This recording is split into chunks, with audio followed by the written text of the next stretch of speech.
Hello everyone, आज हम chemistry में पढ़ने वाले हैं मास नंबर को, जो कि काफ़ी इम्पॉर्टेंट टॉपिक है। और एक बात यहाँ बता दूँ कि एटॉमिक मास और मास नंबर ये दोनों ही बिल्कुल अलग है, क्योंकि ज़्यादातर बच्चों को ये कन्फ्यूज़न रहता है कि ये क्या दोनों सिमिलर है या फिर अलग है। तो ये बिल्कुल ही अलग है, हम इसको डिस्कस करेंगे। तो अभी स्टार्ट करते हैं हम मास नंबर को। जैसे कि हमें पता है कि एटम के सेंटर पे न्यूक्लियस होता है और न्यूक्लियस में प्रोटॉन और न्यूट्रॉन्स होते हैं, ठीक है। और इलेक्ट्रॉन्स जो है सो रिवॉल्व करता रहता है न्यूक्लियस के round, okay.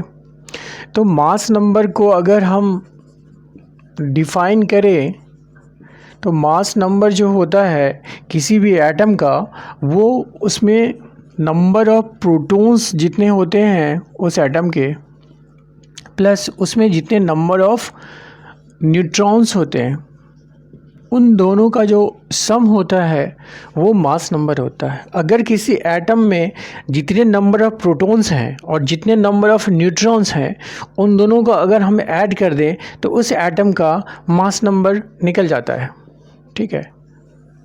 This is a formula, और you can also define it is a total number of protons and neutrons present in an atom, okay. This is called the mass number। ये तो mass number define कर दिया मैंने। अब चलिए, अब आपको हम इसको एग्जांपल से समझाते हैं। जैसे कि कार्बन की बात करते हैं, तो कार्बन जो एटम है इसके जो है 3 आइसोटोप्स होते हैं, ठीक है। कार्बन एटम के 3 आइसोटोप्स होते हैं। एक होता है कार्बन 12, एक होता है कार्बन 13 और एक होता है carbon 14। These are the 3 isotopes of carbon. अब कार्बन 12 का मतलब क्या है, कार्बन 13 का मतलब क्या है और कार्बन 14 का मतलब क्या है, इस चीज़ को समझते हैं। कार्बन 12 की बात करें तो कार्बन 12 में जो नंबर ऑफ प्रोटॉन्स होते हैं वो आपका 6 होता है, ओके।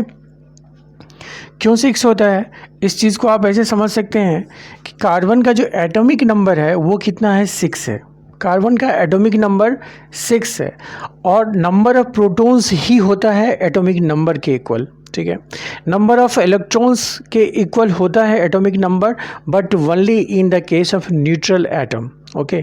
तो नंबर ऑफ प्रोटॉन्स हो गए आपके 6, किस में, कार्बन 12 में, और नंबर ऑफ न्यूट्रॉन्स जो होता है वो भी होता है आपका 6, ओके। अब हम आते हैं कार्बन 13 की बात करते हैं। कार्बन 13 आइसोटोप जो है कार्बन का, इसमें आपका प्रोटॉन की जो संख्या है वो होती है 6, जबकि न्यूट्रॉन की संख्या इसमें 7 हो जाती है, ओके। कार्बन 14 की बात करते हैं तो इसमें प्रोटॉन्स की संख्या आपका 6 है और न्यूट्रॉन की संख्या आपका 8 है, ओके। अब 6 और 6 को ऐड कर देंगे तो 12 हो जाएगा। 6 + 7 जो है वो हो जाएगा 13 और 6 + 8 हो जाएगा 14। ऐसे लिख सकते हैं हम। मास नंबर जो हो जाएगा आपका, ये हो जाएगा 6 + 6 दैट इज़ 12, ओके। यहाँ से अगर हम मास नंबर की बात करें तो वो हो जाएगा 6 + 7 दैट इज़ 13, ओके।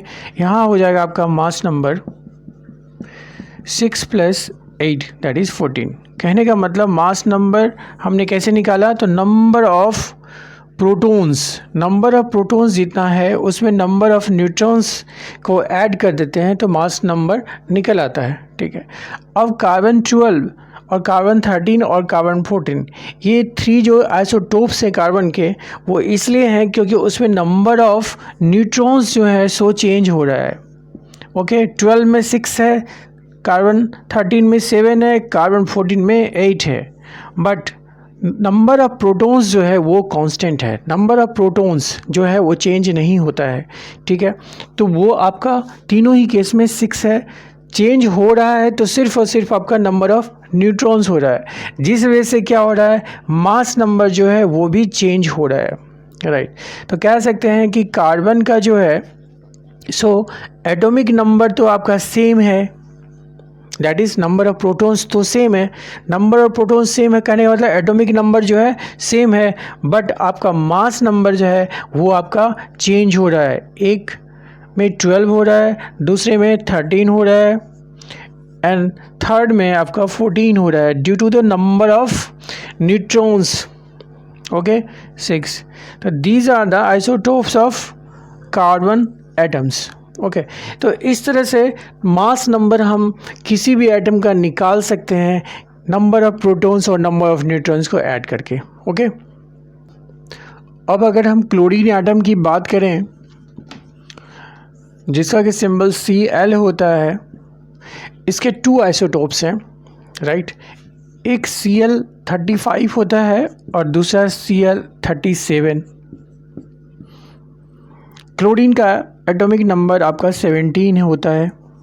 ओके दूसरी बात यहाँ पे हम ये भी बता दें कि मास नंबर को हम कैपिटल A से डिनोट करते हैं, जबकि एटॉमिक नंबर को हमने कैपिटल Z से डिनोट करना है। ओके तो यहाँ पे क्लोरीन का जो एटॉमिक नंबर है वो क्या है, 17 है, जो कि फिक्स है क्योंकि क्लोरीन में नंबर ऑफ प्रोटॉन्स आपका 17 होता है, ठीक है।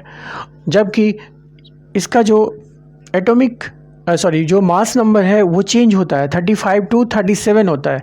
कहने का मतलब इसके 2 आइसोटोप्स हो गए, एक हो गए आपके 35 वाला, एक 37 वाला। अब 35 में अगर हम क्लोरीन 35 की बात करें तो इसमें नंबर ऑफ़ न्यूट्रॉन्स कितने होते हैं और नंबर ऑफ़ प्रोटॉन्स कितने होते हैं। तो नंबर ऑफ़ प्रोटॉन्स जो है, नंबर ऑफ़ प्रोटॉन्स वो आपका उतना ही होगा जितना कि एटॉमिक नंबर है, दैट इज़ 17 होगा। और नंबर ऑफ़ न्यूट्रॉन्स की बात करते हैं तो वो हो जाएगा आपका 18 हो जाएगा, राइट। अब अगर इन दोनों को हम ऐड कर देंगे तो हमारा मास नंबर निकल जाएगा। Therefore A equals to P plus N, number of protons plus number of neutron, that is 17 plus 18 हो जाता है, दैट इज़ 35 होता है। ओके सिमिलरली अगर हम क्लोरीन 37 की बात करें तो इस वाले केस में आपका नंबर ऑफ़ प्रोटॉन्स जो है P की वैल्यू कितनी हो जाएगी, ये 17 ही रहेगी, ये चेंज नहीं होता है। लेकिन नंबर ऑफ़ न्यूट्रॉन्स जो है इसकी वैल्यू बढ़ जाती है, ये कितना हो जाता है, 20 हो जाता है। Therefore mass number which is capital A equals to P plus N, जो कि आपका हो गया 17 प्लस 20 दैट इज़ 37। तो due to the changing into the number of neutrons, okay, chlorine atoms has 2 isotopes. Okay क्योंकि एक में न्यूट्रॉन की संख्या 18 है और दूसरे में न्यूट्रॉन की संख्या 20 है। ये चेंज होने की वजह से ही इसके 2 आइसोटोप्स हैं और मास नंबर भी आपका डिफरेंट हो जाता है। मास नंबर क्लोरीन के 2 हो गए, कहने का मतलब एक हो गया आपका 35 और दूसरा हो गया 37।